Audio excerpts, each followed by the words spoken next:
Exercise without overload is worthless. It's a waste of time. Exercise with overload is difficult. It's hard. It's uncomfortable.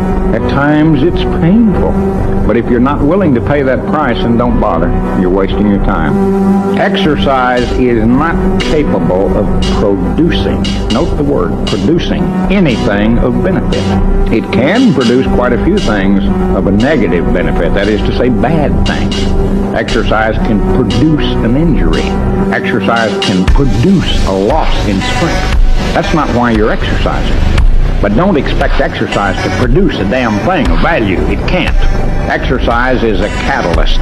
It is a signal to your body that your presently existing level is inadequate to meet the demands that you are imposing upon your body.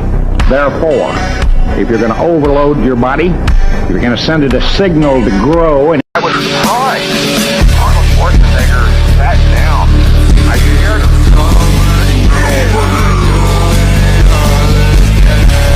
I thought everyone was as nice a guy as I was.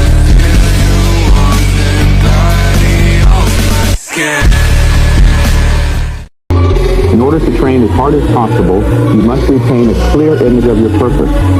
Once your goal is sharply but realistically defined, all that remains is carrying out your plan. Don't, however, worry about your individual potential. Potential is only the expression of a possibility, something that can be assessed accurately only in retrospect. In other words, you'll never know how good you might have become unless you try. So let's get with it. 6 to 10 reps is merely a suggested guideline. There is nothing magic about the number 10. If you reach 10, but you see you might go to 13 reps to failure, don't stop at 10, go to 13. And at the other end, if you see by rep 3, you won't reach even 6 reps, but only 4 or 5, don't stop and reload. Get 4 or 5, the next time you'll likely get 6 to 10.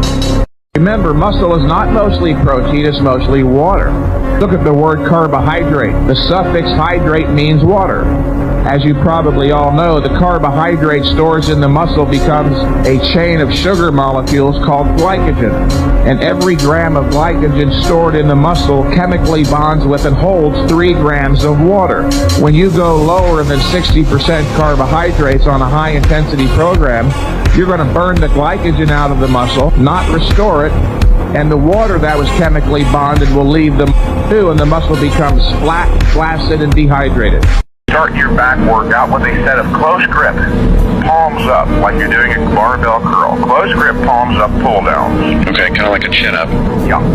Then you take a brief rest. This is not a superset. You take a brief rest and move on and perform a set of bent over barbell rows. Take another brief rest and perform a set of shrugs. I usually recommend that if the trainee has one of those universal type bench press machines available where you can stand in between the handlebars. If you don't have one of those, do dumbbell shrugs. If you don't have heavy enough dumbbells, do barbell shrugs. But that can be uncomfortable with the barbell rubbing up over your thighs and testicles. Right. So every set that you mentioned, I mean, just minimal warm-up and then go to absolute failure on a positive portion. Right. In order to train as hard as possible, you must retain a clear image of your purpose. Once your goal is sharply but realistically defined, all that remains is carrying out your plan. Don't, however, worry about your individual potential. Potential is only the expression of a possibility, something that can be assessed accurately only in retrospect. In other words, you'll never know how good you might have become unless you try. So let's get with it. In order to stimulate muscle growth and achieve results, you have to push your body to absolute failure. Your purpose as a bodybuilder is not to go to the gym to either prove or improve your endurance, but merely to stimulate growth with one set of failure. In order to train as hard as possible, you must retain a clear image of your purpose.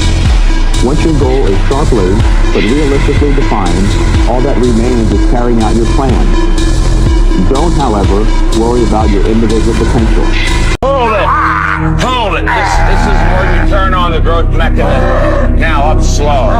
So slow. I know there's a tendency to want to give up. You've got a conscious mind. Fight through that.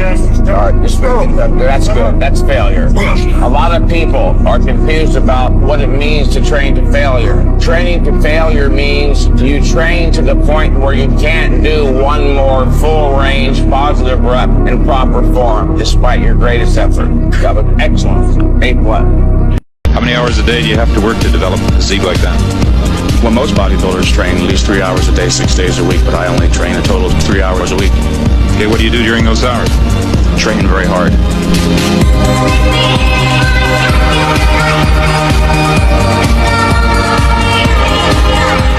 For years, I was walking around in a fool's paradise. I thought everyone was as nice a guy as I was. I thought that evil was something you just read about in novels and newspapers. And in fact, evil was something that's around all of us. And you never knew how much I really liked you.